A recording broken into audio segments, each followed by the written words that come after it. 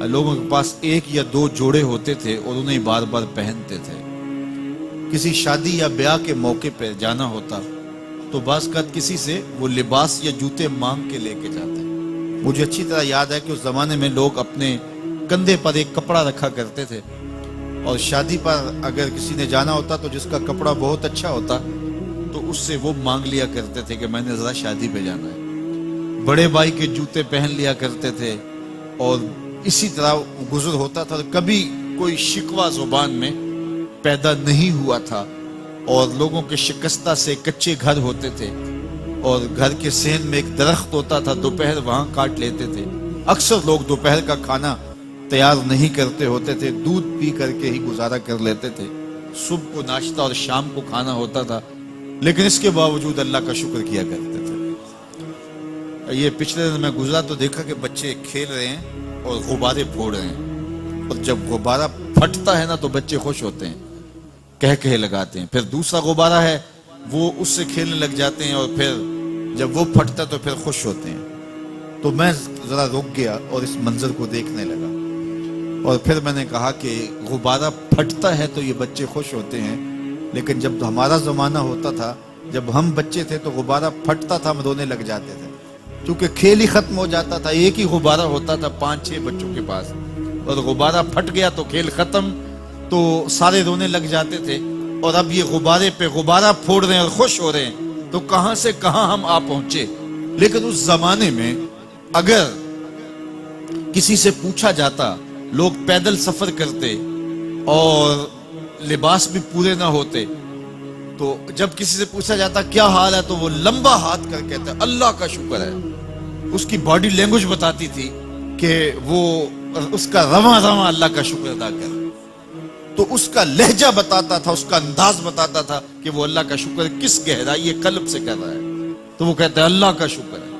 اور آج جب کہ اتنی نعمتیں لوگوں کو میسر ہیں, اتنا کچھ نصیب ہے, عالی نصب گھروں میں رہتے ہیں, لمبی لمبی گاڑیاں ہیں, سہولتیں ہیں, آسودگیاں ہیں, آسائشیں ہیں, مالی آسودگی ہے, رہائشی آسودگی ہے, کھانے پینے کے وافر سامان ہیں, ٹیبل پہ اتنے کھانے لگے ہوئے ہوتے ہیں کہ باری نہیں آتی کھانے کی, اور اس قدر لباس ہے کہ موسم گزر جاتا ہے اور بعض لباس بدلنے کی باری نہیں آتی.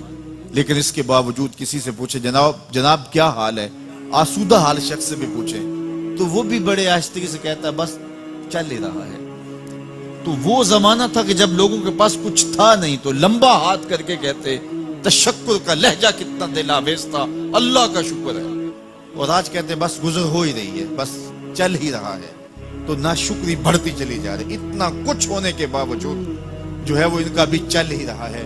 تو کہا ان الانسان لربہ لکنود, بے شک انسان اپنے رب کا ناشکر ہے. اتنی نعمتیں کھانے کے باوجود, اتنی دولتیں سمیٹنے کے باوجود, اتنی عزتیں پانے کے باوجود, اتنی آسائشیں حاصل کر چکنے کے باوجود, دولت کے اتنے انبار رکھنے کے باوجود, اس کی زبان بولتے ہوئے کتنے بخل سے کام لیتی ہے کہ بس گزر اوقات ہو ہی رہی ہے.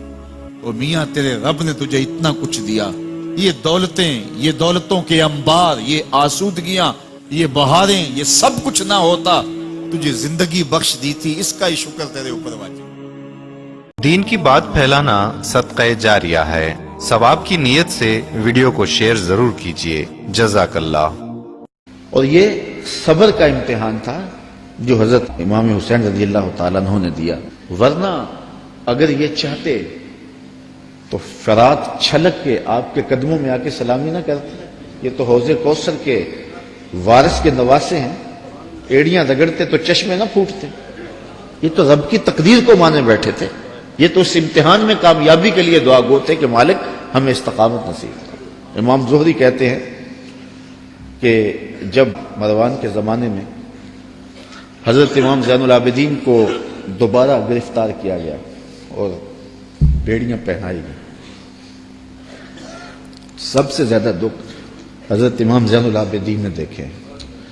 کھلی آنکھوں سے یہ منظر کربلا کا سارا انہوں نے دیکھا ہے. کہتے ہیں واقعہ کربلا کے بعد امام زین العابدین کبھی بھی ہنسے نہیں تھے اور کبھی ٹھنڈا پانی بھی نہیں پیا تھا. شاید پانی پینے لگتے ہوں گے تو سکینہ کی پیاس یاد آتی ہوگی.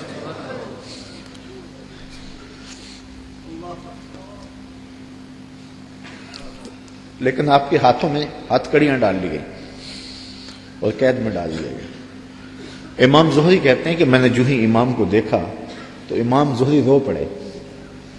امام زین العابدین نے کہا زہری رو کیوں رہے ہو؟ میں نے کہا حضرت آپ کے ان ہاتھوں میں ہتھ کڑیاں ہیں، پیغمبر زادے ہو، دنیا کو دین دیا ہے، اور آج آپ کے ہاتھ میں ہتھ کڑیاں ہیں۔ بے مروت بے وفا تیرا بھی کیا افسانہ ہے، جس نے اپنی ہی شمع کو گل کیا تو وہ پروانہ ہے۔ تو کہا یہ لوگ کتنے ظالم ہیں جنہوں نے آپ کے ہاتھوں میں ہتھ کڑیاں ڈالی۔ اور امام زہری کا دل پھٹتا جا رہا ہے۔ امام زین العابدین فرمانے لگے زہری پریشان ہونے کی ضرورت نہیں، ہم تو اس کی تقدیر کے اوپر راضی ہیں، ورنہ یہ زنجیریں کیا ہیں، آپ نے جھٹکا دیا زنجیریں ٹوٹ گئیں۔ کہا یہ ہمارے لیے نہیں ہے۔ تو یہ کربلا کی مشکلیں ٹل جاتی اگر حضرت امام چاہتے، لیکن انہوں نے تو مشکل کو سہ کے اور قربانیاں دے کے عظیمت کی داستان رقم کرنی تھی، اور وہ زمانے نے دیکھا۔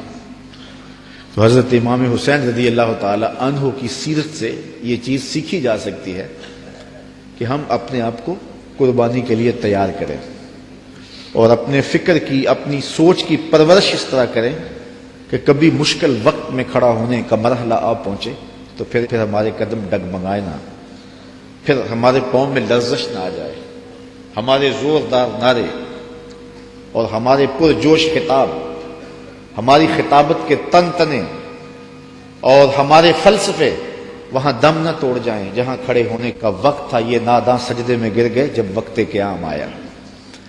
تو ہم نے اپنی پرورش حضرت امام حسین رضی اللہ تعالی عنہ کی اس فکر کی روشنی میں کرنی ہے، تاکہ اگر کوئی ایسا وقت آن پہنچے تو پھر ہمارے قدم اکھڑنے نہ پائیں۔ حضرت امام حسین رضی اللہ تعالی عنہ نے یزید کی بیعت سے انکار کیا، اور اس میں ہمارے لیے سیکھنے کی یہ بات ہے کہ ہم کبھی بھی کسی ظالم کے ہاتھ پہ بیعت نہ کریں۔